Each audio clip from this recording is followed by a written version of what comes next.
All right, guys, welcome back to another video.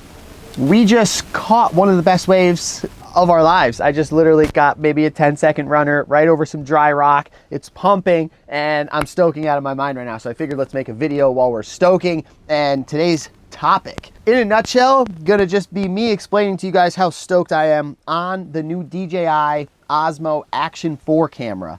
And I've been using GoPro for over 10 years. You guys know this. When I dropped the first edit, just giving a little opening and preview of this, a lot of people were saying, oh, if DJI keeps supporting, then Casey's probably gonna convert. And I'll say I just got back from a month trip to Japan where I didn't even bring the GoPro. After the first time that I used the Osmo Action 4 by DJI, I was convinced, I was converted, whatever you wanna call it. I only brought 4 batteries with me to Japan and I had 0 issues. I even started stepping up the filming game. I threw an ND filter on and I actually started getting better shots than I've ever gotten, which changes the vlog forever. So if you guys are interested in any of that and learning more in-depth information about why I'm so hyped on this, stay tuned for this video. If you're looking for recent shredding, stoking stuff, that might not be this one, but we're gonna have a bunch of slow-mo bangers on the screen and we're gonna be getting you guys as knowledgeable as we can so that you guys can save some money and make sure that you get the right equipment if you're out here trying to get the best shots of your life or literally the first shots of your life. So we're just gonna jump into some of the perks.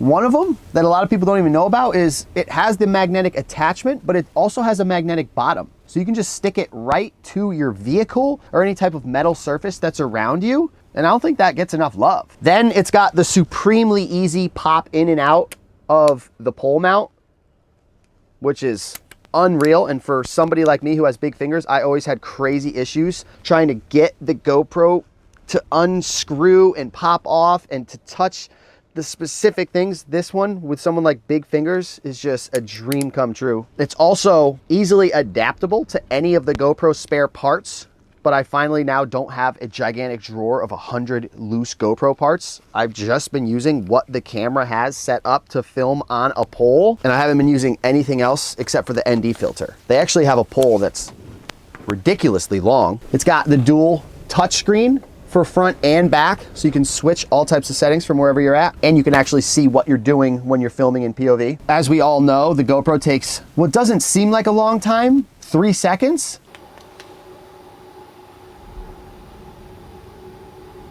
Boom. Rolling. Oh my God. But when you really need to get that shot, forever, 3 seconds. And this actually turns on and can be recording in 0.3 seconds. And then when you press stop recording, it gives you the option to shut off in 3 seconds or swipe up to keep it on. Then we got the crazy high resolution, which you can combine with the high frame rate. It can do 4K at 120, which means you can slow-mo it more than I'll ever need to while still being able to crop in. So if you're shooting on regular wide, you can still zoom in more than 200% and have really crisp quality. And then it also goes up to 240 frames per second when shooting at 1080. When you combo that with the Rocksteady, I've actually never used the Rocksteady Plus. The Rocksteady's just been enough, and the more stabilization you add, the more it crops in a little bit, but it has horizon balancing, Rocksteady Plus, and then just Rocksteady, which is its basic form, which is all that I've ever needed with snowboarding, skating. I can't wait to actually take this thing into the water with the resistant batteries, the deep freeze cold batteries that they have. They don't just shut off randomly. They don't shut off, honestly, until at least 2%. I can confidently drop into a run, a 6-minute top to bottom run, and be filming with the red bar showing with less than 20%, less than 12%, honestly. Is fast charging and can be 80% charged in 18 minutes. Or 100% charged in 49 minutes. I'm not gonna claim anything that GoPro says about their batteries because those things have blacked out on me for years and years and years. Even just being in Japan with Daly, watching him miss crazy amounts of shots, get to the bottom, the screen blacked out. You gotta have all your settings turned down, your brightness turned down to make sure that the batteries don't even die. You're holding them under your armpit, just trying to keep them alive. I can keep this camera outside running at 4K, not even worried about time lapses for hours. I only went through 3 batteries in one day. And DJI is claiming they can record 4K 60 frames per second for 90 straight minutes on one battery. So you got the 60-second pre-recording capabilities, which means you'll never miss a shot. They have the insane charging case. When you pop them in, it lets you immediately know, doesn't even need to be plugged in, how much charge you have on your batteries. You can have this thing charging in your pocket.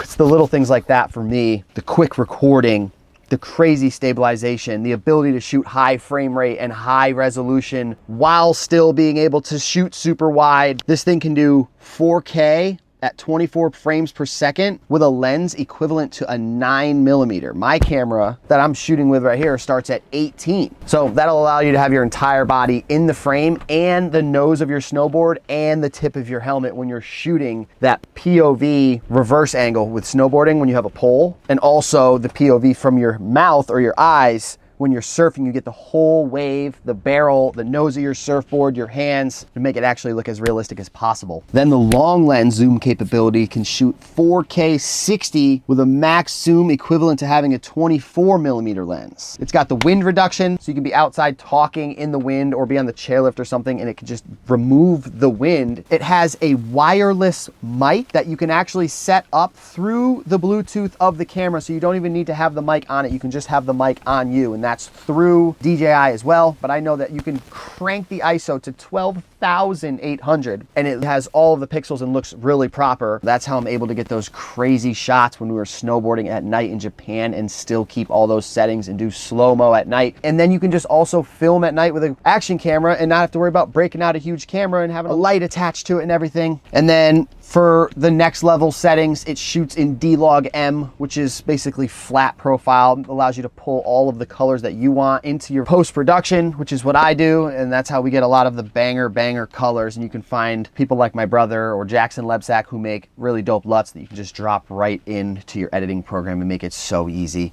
I'm gonna do another couple videos in the future here explaining how I took my settings to the next level just from throwing on ND filters, which I'm really excited to learn more about and to take into the water as well, because it can go twice as deep as the GoPro. It can record for way longer in the cold, which is gonna make you not have to come in 2-3 times in one surf session to change the battery. I think I covered it all. There's a million more things that I could say, like the auto hertz lighting feature. When you go to different countries or you're in a different setting where they have different, I think, electrical light frequencies that the light bulbs use, this has an auto catch and grab, we'll call it, and it fixes the hertz to match the correct frequency.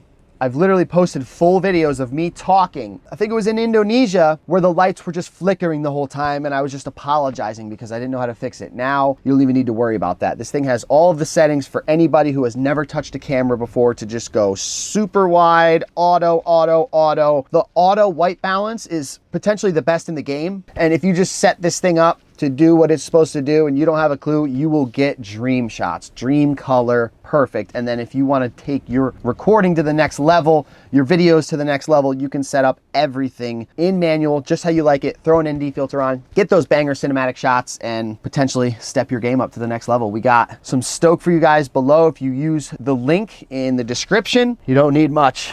Some batteries, an ND filter, the camera, and a pole, and you're absolutely dreaming. Thank you to DJI for supporting. It means the absolute world so that we can keep these things going. If you guys haven't already, drop a thumbs up on this video and subscribe below. If you like this type of content, drop some comments. Let me know what you want to see in the next video. I want to actually shut it down with some new patron supporters. If you guys are trying to see some BTS stuff, you can support on Patreon. Today's shout outs are Kyle Wu, Esler Shaddle, and Dale Turner. I appreciate you guys so much. And if you want a final recommendation of which camera to get, I know I've just been pushing the 4 like crazy. The 3 is actually, I believe, the best bang for your buck, but if you can afford it, the 4 has just those couple extra settings that will not leave you craving anything else. And I hope this video helped you guys out. Once again, all the love. We'll see you in the next one.